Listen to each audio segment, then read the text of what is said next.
Hello and welcome to Lavneesh sir की class. आज की शिक्षा निदेशालय राष्ट्रीय राजधानी क्षेत्र दिल्ली की वर्कशीट नंबर 41 जो कि कक्षा 8वीं के विद्यार्थियों के लिए है, यह ली गई है विज्ञान विषय से। और इसमें हम एक बार फिर से समझ रहे हैं पाठ जंतुओं में जनन को। तो आज जंतुओं में जनन पाठ में से हम जिस टॉपिक पर इस वर्कशीट में चर्चा करेंगे वो है अलैंगिक जनन। जैसा कि आपको याद है कि पिछली वर्कशीट्स में हम लैंगिक जनन प्रक्रिया के बारे में सीख रहे थे, आज हम अलैंगिक के बारे में जानेंगे। शुरुआत करते हैं मेरे साथ और समझने की कोशिश करते हैं। आज हम जंतुओं में अलैंगिक जनन के बारे में जानेंगे। अब अलैंगिक जनन होता क्या है? जनन का वह प्रकार जिसमें केवल एक ही जीव भाग लेता है अलैंगिक जनन कहलाता है, और जबकि इसके विपरीत लैंगिक जनन में दोनों ही जीव भाग लेते हैं, नर और मादा, है ना। लेकिन अलैंगिक जनन में केवल एक ही जीव भाग लेता है। इस प्रकार के जनन में संतान अपने जनक की प्रतिलिपि होती है, यानी संतान बिल्कुल अपने जनक के जैसे, यानी जो पेरेंट है बिल्कुल उसकी कॉपी ही होगी। उदाहरण के लिए हाइड्रा और यीस्ट में मुकुलन और अमीबा में द्विखंडन आदि। अब देखिए हाइड्रा में मुकुलन है क्या चीज, किस प्रक्रिया को हम मुकुलन कहते हैं, एक बार जान लेते हैं। हाइड्रा के शरीर पर एक या एक से अधिक उभार जैसी संरचनाएं उत्पन्न होती हैं जिन्हें मुकुल कहते हैं। देखिए मैं आपको यहाँ पर चित्र में भी दिखा रहा हूँ, ये जो भी हमने बात की कि उसके शरीर पर कुछ उभार जैसी संरचनाएं होती हैं जिन्हें मुकुल कहते हैं। ये मुकुल या उभार धीरे धीरे विकसित होते हैं।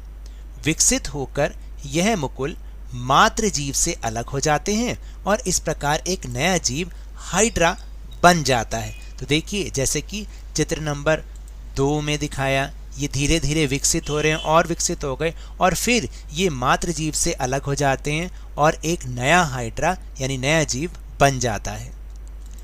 यीस्ट जैसे जीवों में यह उभार या मुकुल जनक जीव कोशिका से जुड़े ही रहते हैं। जैसा कि आपने हाइड्रा के केस में देखा कि वहां तो नया जीव अलग हो गया अपने जनक के शरीर से, लेकिन यीस्ट में ये जनक जीव कोशिका से जुड़े ही रहते हैं।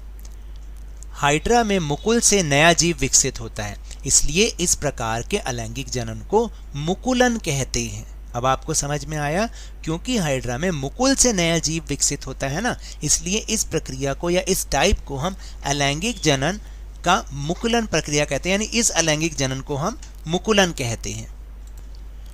फिर अमीबा में द्विखंडन। द्विखंडन नाम से समझ में आ रहा है, दो भागों में बंटना। अमीबा एक कोशिकीय जीव है। याद रखना, अमीबा एक कोशिकीय जीव है जिसमें अलैंगिक जनन की क्रिया एक केंद्रक के दो केंद्रकों में विभाजित होने से शुरू होती है।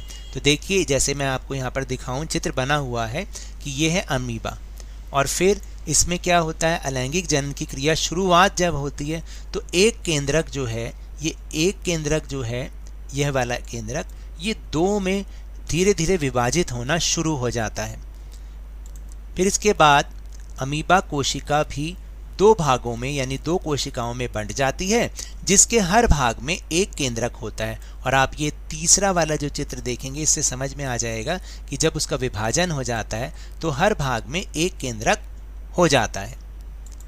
अंत में एक अमीबा यानी जनक से दो संतति अमीबा बनते हैं, यानी एक जनक से, एक पेरेंट से दो संतानें बन जाती हैं, यानी दो अमीबा बन जाते हैं। ठीक है, ऐसा जनन जिसमें एक जीव विभाजित होकर दो जीव उत्पन्न करता है द्विखंडन कहलाता है। अब आपको समझ में आया कि द्विखंडन किसे कहते हैं, यानी एक जीव जब विभाजित हो गया, बंट गया और दो जीव उत्पन्न करता है फिर वो, तो इसको हम द्विखंडन कहते हैं। तो चलिए अब हम चलते हैं अपने प्रश्नोत्तर पर।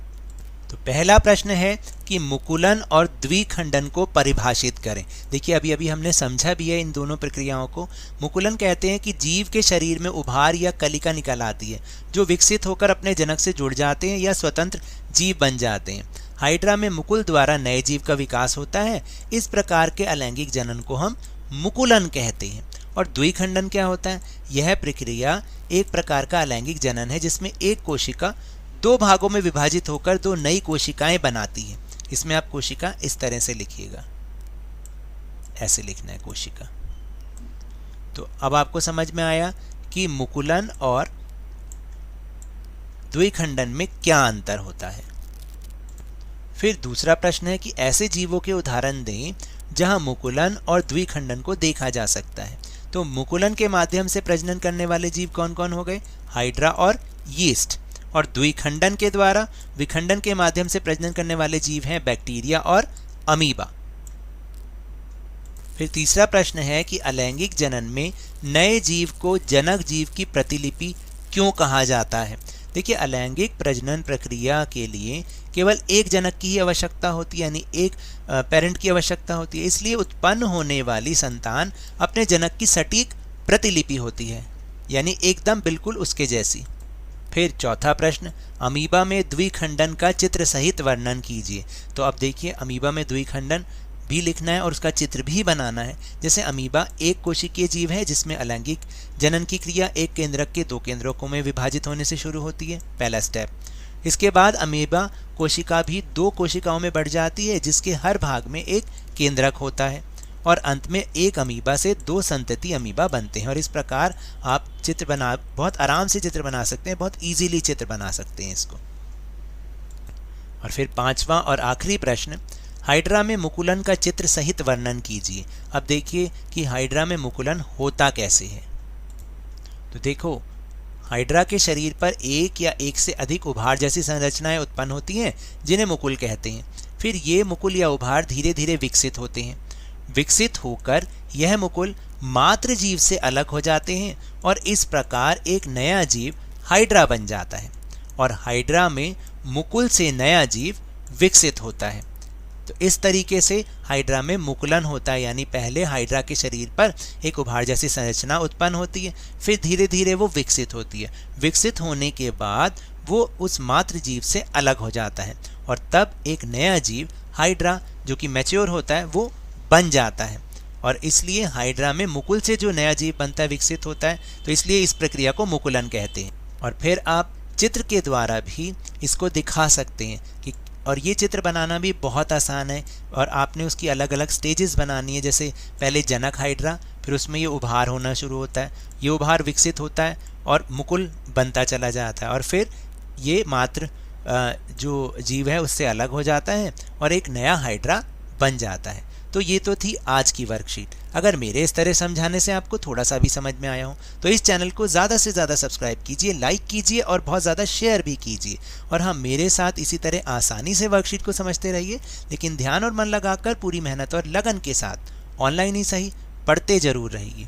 और अगर आपको कोरोना वायरस को हराना है ना, तो मास्क अवश्य लगा के रखिए और जब भी संभव हो और जब भी उपलब्ध हो इसका टीकाकरण अवश्य कराएं, क्योंकि कोरोना को हराना है और ज़िंदगी को एक बार फिर से सुहाना बनाना है। इसी उम्मीद के साथ बहुत बहुत धन्यवाद।